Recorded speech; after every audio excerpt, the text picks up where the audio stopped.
Tras el asesinato del candidato presidencial de Ecuador, Fernando Villavicencio, su partido anunció que su fórmula vicepresidencial, Andrea González Nader, lo reemplazará. Mientras un hombre señalado de haber amenazado a Villavicencio fue trasladado a una prisión de máxima seguridad. En medio de una fuerte crisis económica y un renovado debate sobre la inseguridad, Argentina va a las urnas este domingo para las elecciones primarias que definirán a los candidatos que competirán en los comicios generales de octubre. Catástrofe natural en Hawái. Al menos 80 personas murieron por los incendios forestales en la isla de Maui.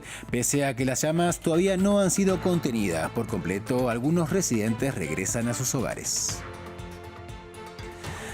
Hola, muy bienvenidos a esta nueva emisión informativa de France 24 en español dedicada a las principales noticias de América. Soy Santiago Aristia y comenzamos en Ecuador. Y es que hay novedades en la escena política y electoral tras el asesinato del aspirante a la presidencia Fernando Villavicencio ocurrido el miércoles pasado. Su movimiento político Construye anunció que Andrea González Nader será la nueva candidata. No obstante, falta que el Consejo Nacional Electoral apruebe su candidatura. Por su parte, la viuda de Villavicencio exigió respuestas al Estado y rechazó el nombramiento de González Nader. Han tomado la medida arbitraria de nombrar a la candidata a la vicepresidencia para que reemplace a Fernando cuando todos sabemos que eso es ilegal. Las candidaturas en este país son irrenunciables. El candidato que tiene que ser reemplazado es el candidato a la presidencia. El candidato a la vicepresidencia no puede renunciar y no puede sucederle del cargo porque aún no han ganado las elecciones. Domingo de elecciones primarias en Argentina. Más de 35 millones de ciudadanos están llamados a las urnas. 27 precandidatos aspiran a la presidencia del país, aunque se prevé que menos de 6 alcancen los votos necesarios para competir en las elecciones generales de octubre. Estos comicios llegan en un contexto de descontento social. Veamos el informe. La carrera presidencial en Argentina tiene su primer capítulo este domingo, cuando se celebren las elecciones primarias abiertas, simultáneas obligatorias, las PASO. El panorama político se muestra fragmentado como nunca antes. Habrá 27 aspirantes a ocupar el sillón de Rivadavia. Sin embargo, entre las internas y aquellos que no superen el 1,5% de los votos necesarios, se espera que menos de media docena sobreviva para las generales de octubre. La ley, con un buen criterio del legislador, trata de asegurar la diversidad, digamos, que nadie que legítimamente quiere expresar una corriente política y una diversidad de opinión se pierda la oportunidad porque no tiene los recursos, porque no accede a los medios para publicitar su campaña. El centro de las preocupaciones civiles radican en la crisis económica. Con una inflación fuera de control y una cotización cambiaria en aumento, más personas caen por debajo de la línea de la pobreza. Con una ciudadanía desencantada, el fantasma del ausentismo comienza a rondar a pesar de que el voto sea obligatorio. Me da la sensación que muchos no van a ir a votar. Eso es lo que percibo. Hay mucho descontento y me parece que mucha gente se va a bajar. Ni siquiera el voto en blanco. Creo que va a haber mucha deserción, no van a ir.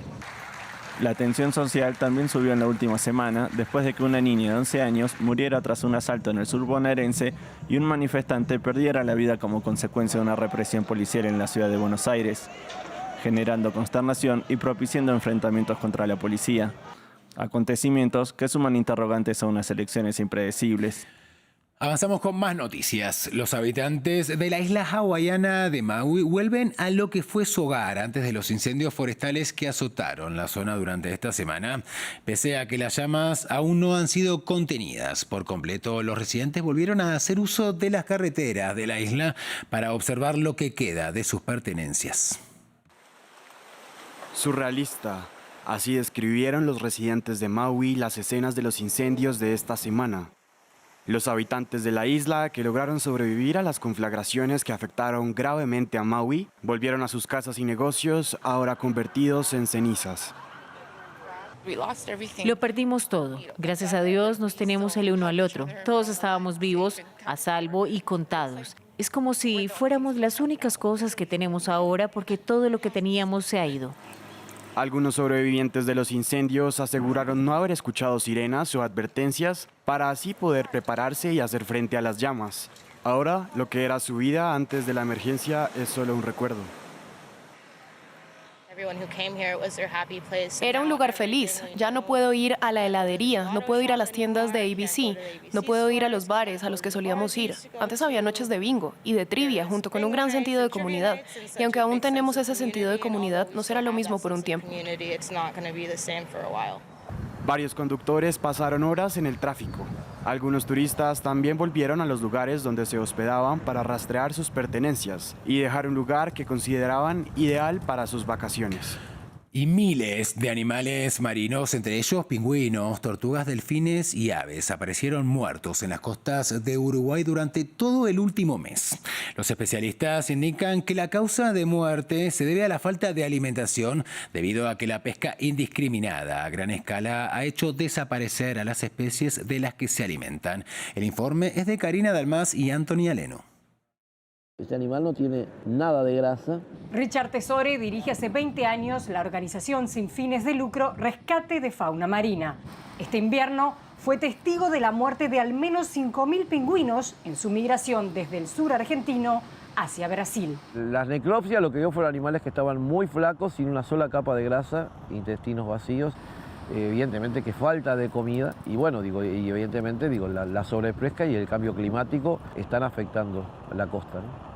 Las especies de las que se alimentan los pingüinos han desaparecido de la zona, afectando no solo la alimentación de la biosfera marina, sino también a los pescadores, como Eduardo Walter, quien desde hace 5 años trabaja el doble de horas para poder conseguir una buena pesca. Pero ya no hay sardina, ya no hay manila, la comida que ellos comen ya no hay. Es más, este año ya la zafra de la anchoa grande, no hubo. Es más, no hubo zafra de nada este año.